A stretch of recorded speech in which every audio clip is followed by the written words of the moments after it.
CM Siddaramaiah ಅವರು ಗದಗ ಜಿಲ್ಲೆಯ ಲಕ್ಷ್ಮೇಶ್ವರ ಪಟ್ಟಣದ ಸ್ಕೂಲ್ ಚಂದನಕ್ಕೆ ಆಗಮಿಸಿದ್ದಾರೆ. ಆ ಕಾರ್ಯಕ್ರಮದಲ್ಲಿ ಭಾಗಿಯಾಗಿದ್ದಾರೆ. 10ನೇ ವರ್ಷದ ವಿಜ್ಞಾನ ವಿಸ್ತೃತ ಕಾರ್ಯಕ್ರಮದಲ್ಲಿ ಭಾಗಿಯಾದಂತಹ ಅವರು ಕಾರ್ಯಕ್ರಮಕ್ಕೆ ಉದ್ಘಾಟನೆ ಕೂಡ ಮಾಡಿ ಮಾತನಾಡಿದ್ದಾರೆ. ಆ ನಂತರ ಚಂದನ ಶ್ರೀ ಪ್ರಶಸ್ತಿಯನ್ನು ವಿತರಣೆ ಕೂಡ ಮಾಡಿದ್ದಾರೆ. ಕಾರ್ಯಕ್ರಮದಲ್ಲಿ ಸಚಿವ ಎಚ್.ಕೆ. ಪಾಟೀಲ್, ಶಾಸಕ ಜಿ.ಎಸ್. ಪಾಟೀಲ್, ಶಾಸಕ ಡಾಕ್ಟರ್ ಚಂದ್ರು ಲಮಾಣಿ ಮತ್ತು ವಿಜ್ಞಾನಿ ಆಗಿರುವಂತಹ ಸಿ.ಎನ್.ಆರ್. ರಾವ್ ಅವರು ಕೂಡ ಉಪಸ್ಥಿತರಿದ್ದರು ಅಂತ ಹೇಳಲಾಗ್ತಾ ಇದೆ.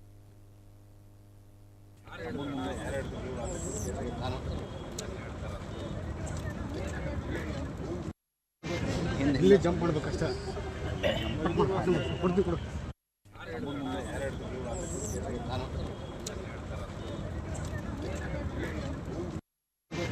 ಇಲ್ಲಿ ಜಂಪ್ ಮಾಡಬೇಕಷ್ಟೇ.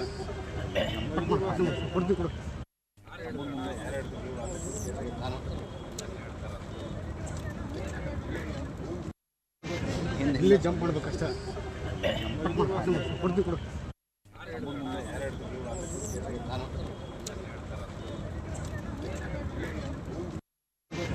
ಇಲ್ಲಿ ಜಂಪ್ ಮಾಡಬೇಕಷ್ಟೇ.